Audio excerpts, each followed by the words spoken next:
എനിക്ക് ഇപ്പോഴും ഓർമ്മയുണ്ട് ആ കൊച്ചിനെയും കൂടി 4 ചേട്ടന്മാര് മഴയത്ത് ഇവിടെ കൂടെ ഓടുന്നു. എന്ത് ടെൻഷനായിരുന്നല്ലേ. ഇപ്പൊ നോക്കുമ്പോ എന്തുമാത്രം ഹൈറ്റിലല്ലേ വെള്ളം ഒഴുകിയത്.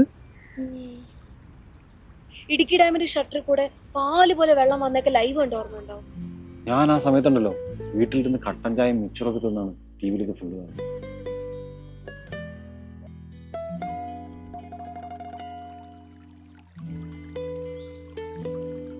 ഞങ്ങളില്ലേ അന്ന് ഹോസ്റ്റലുള്ള എല്ലാവരുടെ കാശൊക്കെ പിരിവിട്ട് കുറെ സാനിറ്ററി പാഡൊക്കെ വാങ്ങി കളക്ടറേറ്റ് കൊണ്ട് കൊടുത്തിട്ടുണ്ട്. എന്തോ ഒരു സന്തോഷമായിരുന്നു, നമ്മളെന്തോ ചെയ്തു എന്നൊക്കെ ഉള്ളൊരു ഫീല്. സത്യം പറയാനുണ്ടല്ലോ, ഞാൻ ആ സമയത്തൊന്നും ഒന്നും ചെയ്തിട്ടില്ല. മുഖ്യമന്ത്രിയുടെ ദുരിതാശ്വാസ ഫണ്ടിലേക്ക് പൈസ അയക്കണമെന്ന് പറഞ്ഞവരൊക്കെ ഞാൻ ചീത്ത കൊടുത്തിട്ടുണ്ട്. ഇതൊക്കെ തട്ടിപ്പാണെന്ന് പറഞ്ഞു. ഇപ്പൊ ആലോചിക്കുമ്പോണ്ടല്ലോ ആ എന്നെ പിടിച്ചുള്ള കിണറ്റിലിടാൻ 8 വർഷം കൊണ്ട് ഒരാൾക്കുണ്ടാവുന്നൊരു മാറ്റേ. ഇതിനെയാണോ നമ്മൾ ഈ തന്തവെയ്തെന്ന് പറയണേ? അച്ഛൻ വേണ്ടല്ലോ ഒരു ദിവസം പെൻഷൻ കിട്ടിയ പൈസ എന്റെ തന്നിട്ട് പറയുക ദുരിതാശ്വാസ ഫണ്ടിലേക്ക് അയച്ചു കൊടുക്കുക.